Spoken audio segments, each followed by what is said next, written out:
Thank you, Mr. Speaker. Sir, I rise to share some thoughts as people of St. Michael South Central have empowered me to do on this very important piece of legislation. Now, sir,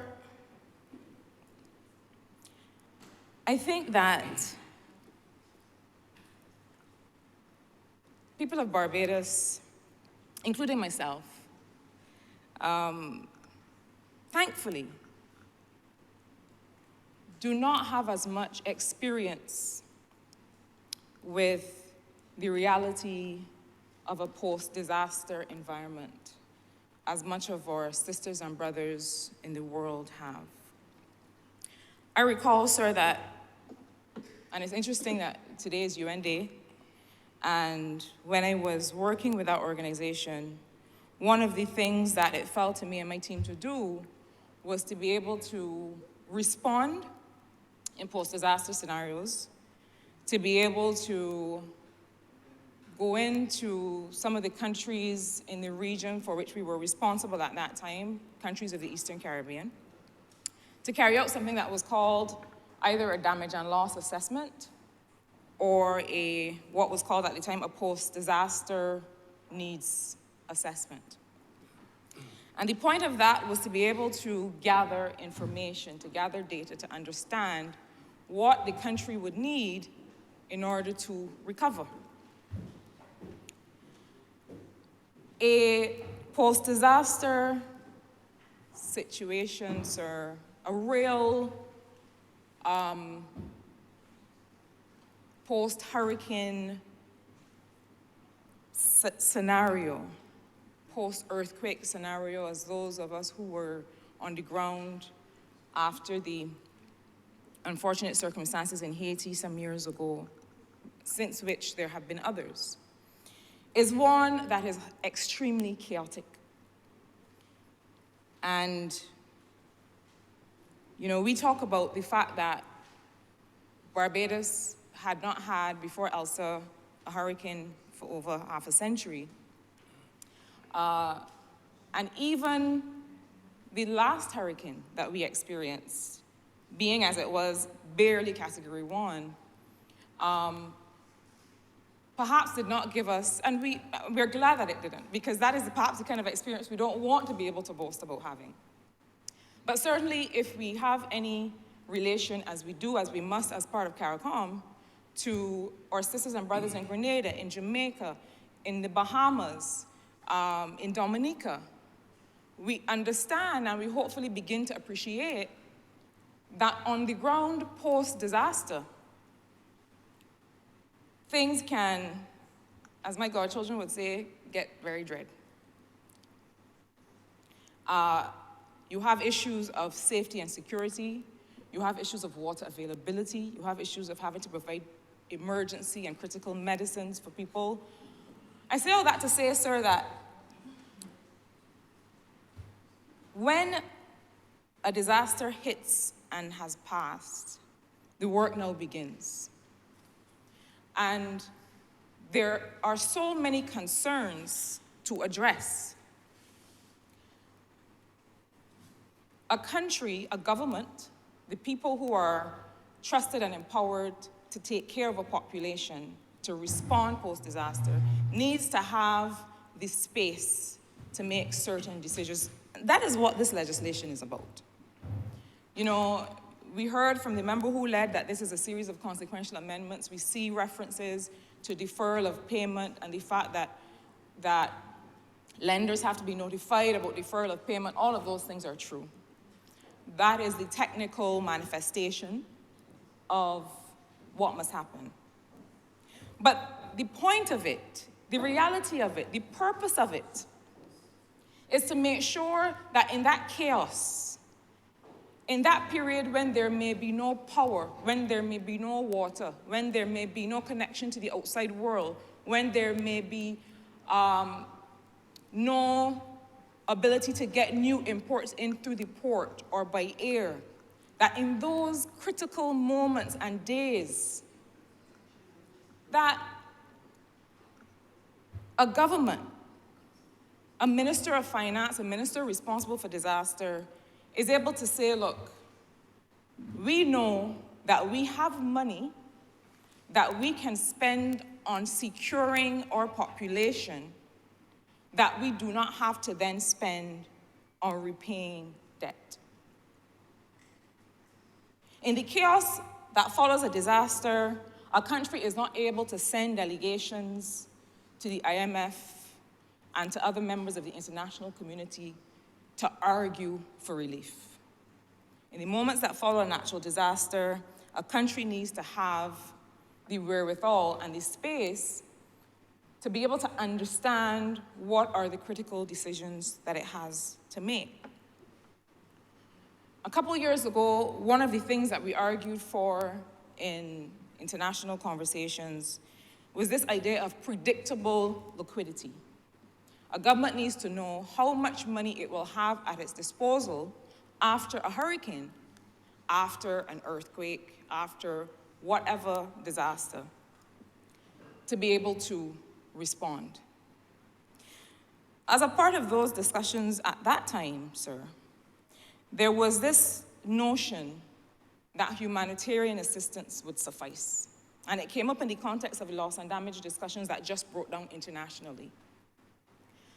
But this notion that we could equate loss and damage response to humanitarian assistance. And I said to colleagues, including those who were representing the US at the time, in that room, that humanitarian assistance cannot get all of my utilities back up. Humanitarian assistance is meant to get food and medicine and water and safety to a population. Humanitarian assistance cannot make sure that I have a 48-hour turnaround time to get internet connectivity back, to get light back, to get water back. It cannot make sure that I have essential services up and running to service my population or to have business continuity to get small businesses back up and running. Humanitarian assistance does not do that. But further to the point, if the event is sufficiently large to affect more than one country, if it is sufficiently large to affect a region, well, I am competing with several people for humanitarian assistance, and I am the smallest one. So rather than have to go, because Barbados in those circumstances is a mosquito, and other countries are a gorilla. And while we know that mosquitoes are small but deadly, or can be, they don't make as much noise as the gorilla running through the jungle would. And so the whole question of a country like Barbados having to pick up its cap and take it in hand to an international community after a disaster, well, chances are we can't even get out the country to go and ask for money. The idea is that predictable liquidity is part of resilience. By that I mean, knowing how much money you have to spend to get your people safe, to get your country back up and running, is key to responding in a disaster. It is the point of what we're doing.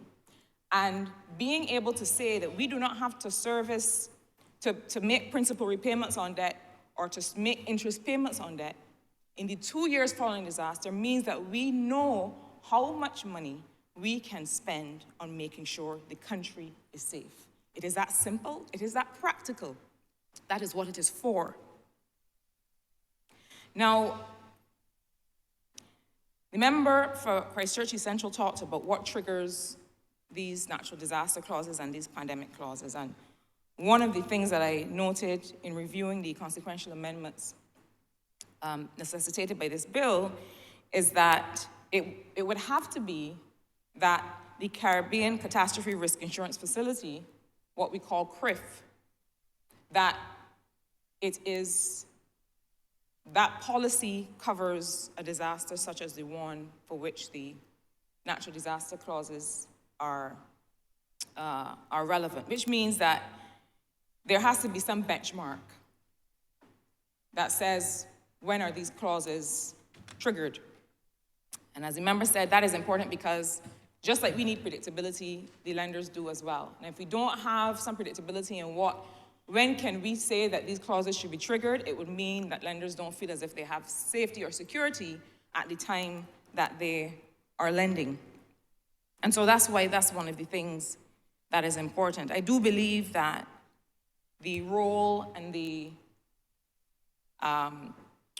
role of CRIF in putting the region in a place to be able to respond responsibly to disaster, the role of parametric insurance, which is what CRIF provides, is one that can be strengthened. And I do recall there were some conversations started some time ago, because really, parametric insurance, and I want people to understand, because there are people who will say, well, we are covered by CRIF. Parametric insurance really is, I don't even want to say a drop in the bucket. It really cannot even begin to cover the scale of repair and restructuring and rebuilding that is needed after a disaster. Many countries like Barbados have, like Barbados, a single main hospital.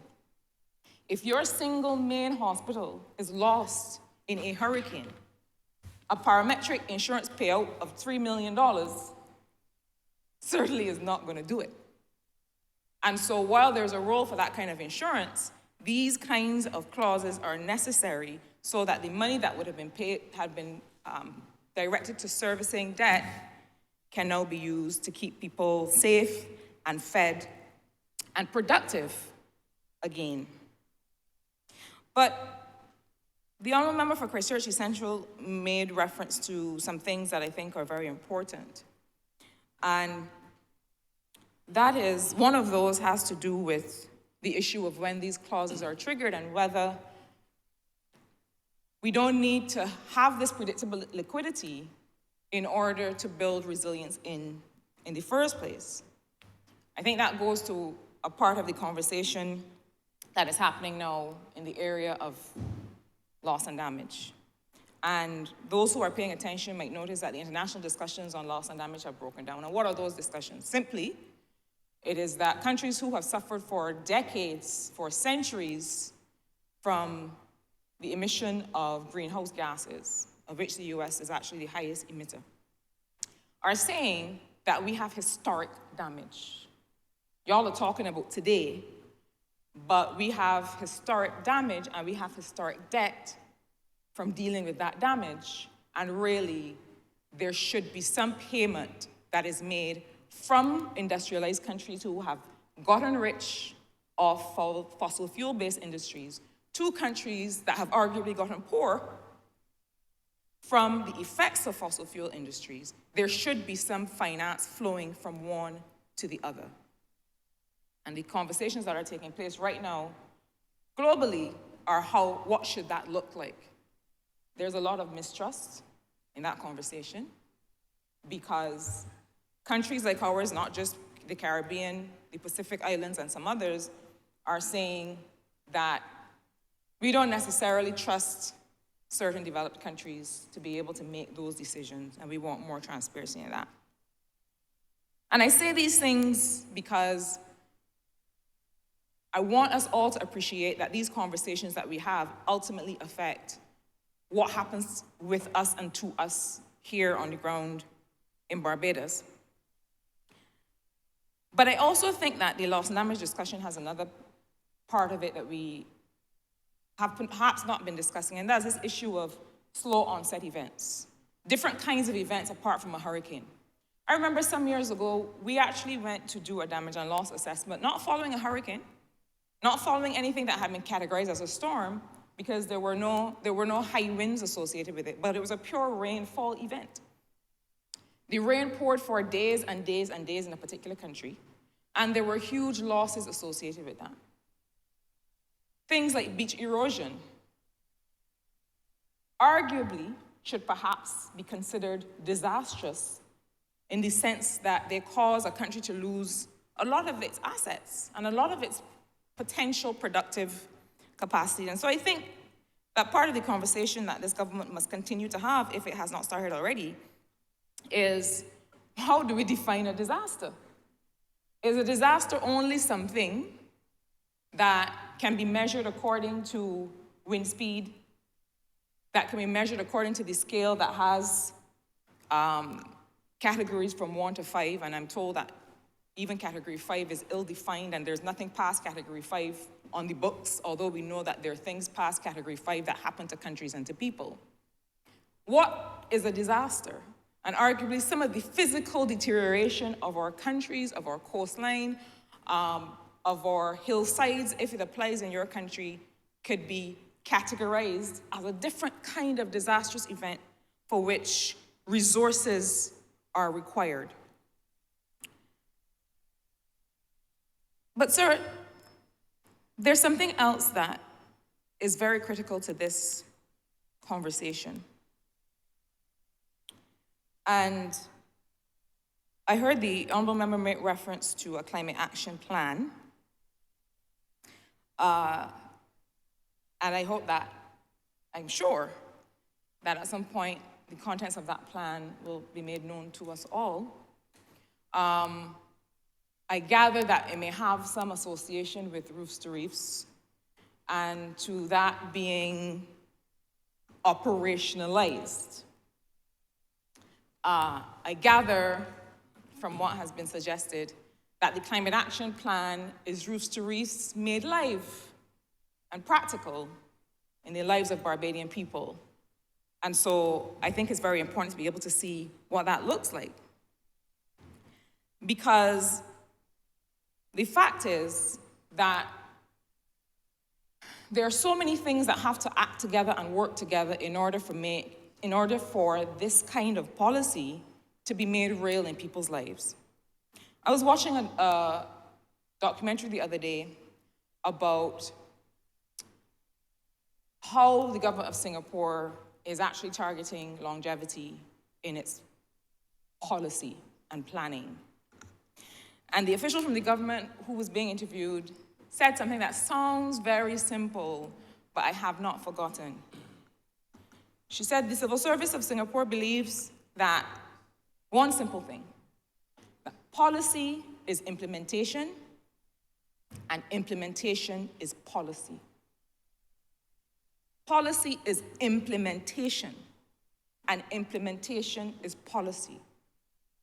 What that simply means is that nothing that you write down on a piece of paper or approve in cabinet or pass in parliament is real for people until it is done. And similarly, the way that it is done is what is going to affect your record on policy. So with that in mind, I think the conversation now has to look at what does a resilient Barbados really look like? I'm assuming that that's what's contained in the Climate Action Plan. How many hours are we targeting for each utility to be back up and running following a disaster?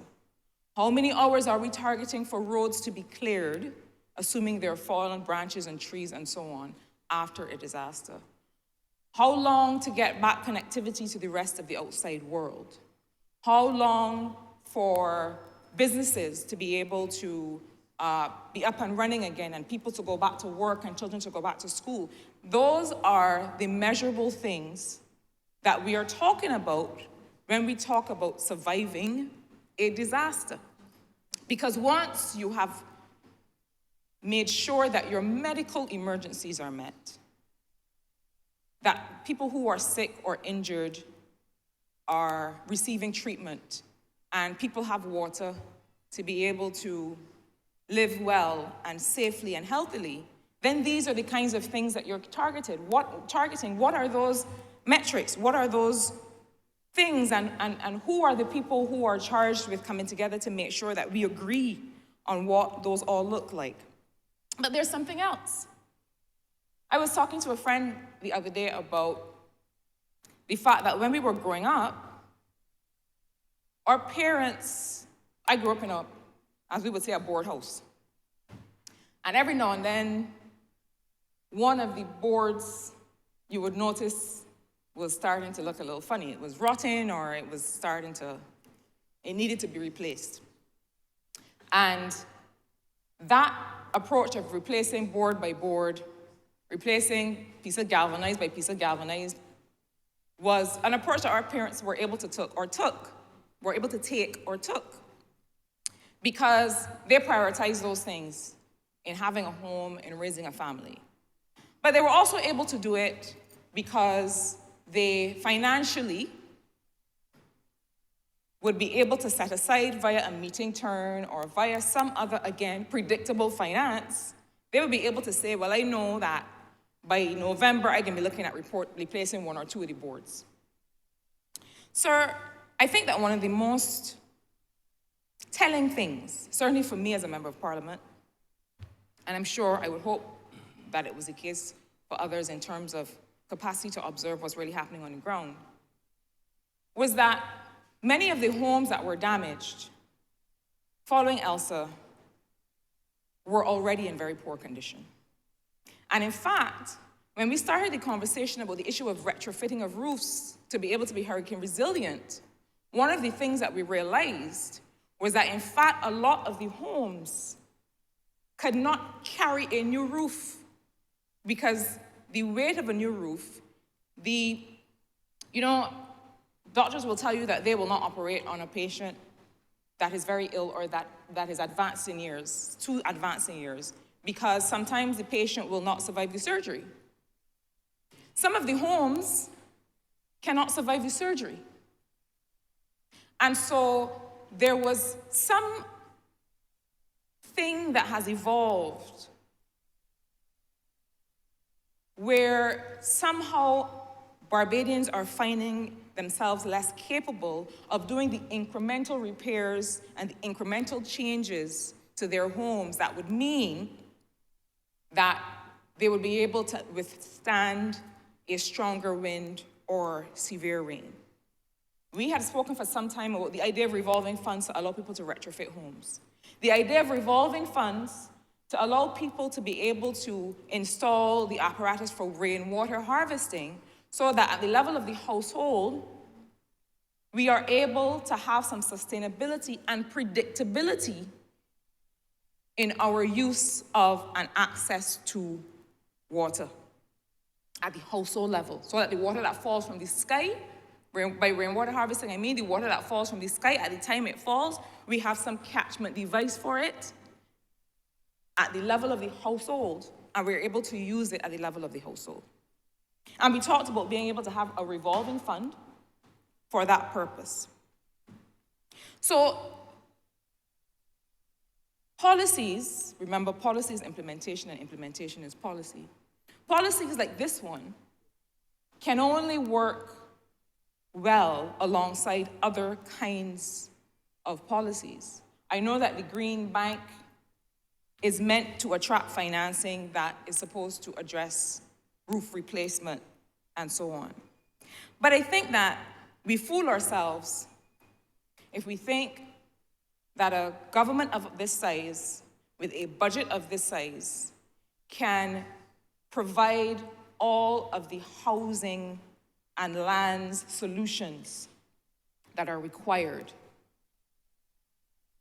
We cannot.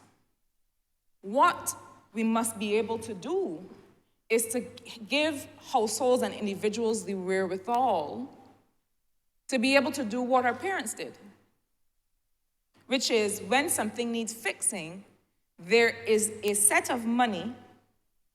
And I ain't talking about big money because it didn't cost my parents a lot to replace one or two boards, but there are resources available either at the level of the credit union or some other financial institution that means that people can, the private investment that the member for Christchurch East Central was talking about, people can make these fixes themselves.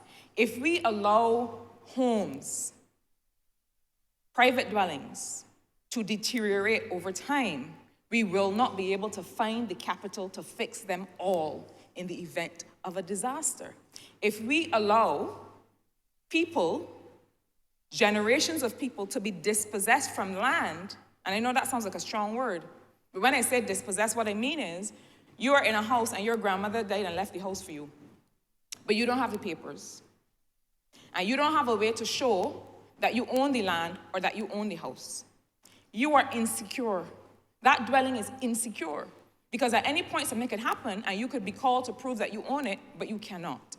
These are the kinds of things that have to go alongside or have to be part of a real resilience plan.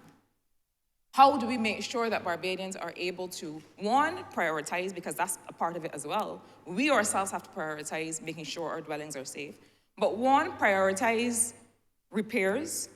Two, have some kind of financial facility available to be able to, on their own, build their houses up to a resilient level,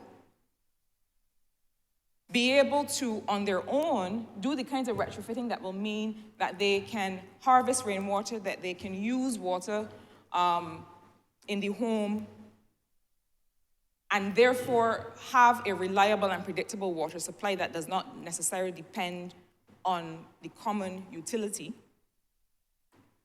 What are we doing to be able to ensure or to promote the issue of security of tenure of land and homes? All of these are the things that have to be a part of any climate action plan, and making sure that those members of the private sector who have this responsibility are also in a position to respond. Now, I think that those who are responsible for private utilities do have a sense of responsibility, in my experience. But I did note with interest when the major power utility here said that they were ready for the last event. As I was watching on my phone, the report where they were saying that they were all ready, all systems go, set for the last event, that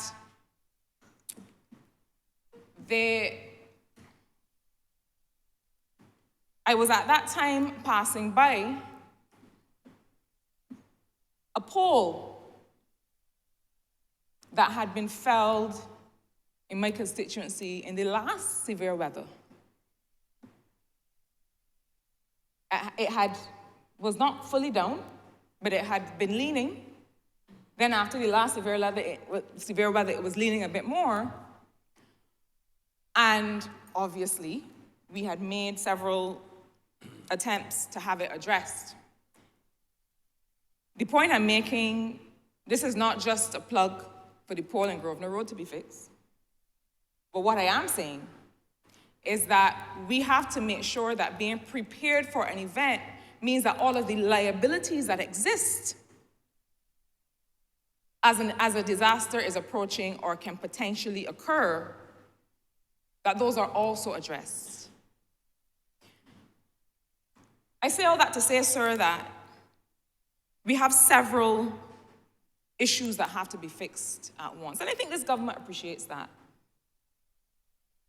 But the implementation part of this policy means that we have to do the fine work of ensuring that that these resources that are available to us, whether they are triggered before the disaster, as the honorable member suggested, or after, that this business of building in resilience meets people exactly where they are.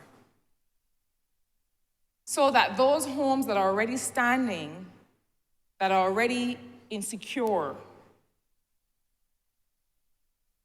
that we understand that part of the investment to be made is to make sure that the people who own those homes, first of all, can prove that they own them. Another part of the investment that has to be made is to make sure that the people who own those homes can access resources to be able to fix them as they are deteriorating. I am sure, I don't know if government has already done a housing audit or whether that was done as part of the census, to be able to understand what is really the level of, what is the status of every home in Barbados, especially those ones that are made of timber, There are also homes or dwellings or places where people live that are perhaps not even registered officially as houses, but that house individuals, and that these also need to be factored in. I await with bated breath the census data to be able to see what that housing picture is. Because alongside this natural disaster and pandemic deferment of payment bill, these are the kinds of things that must also be instituted in order to make sure that when we talk about a resilient Barbados, we know what that looks like. We know what that means for how many houses need to be repaired in a given financial year, how many need to be built in a given financial year, how many people need a more predictable water supply, need more predictable sanitation.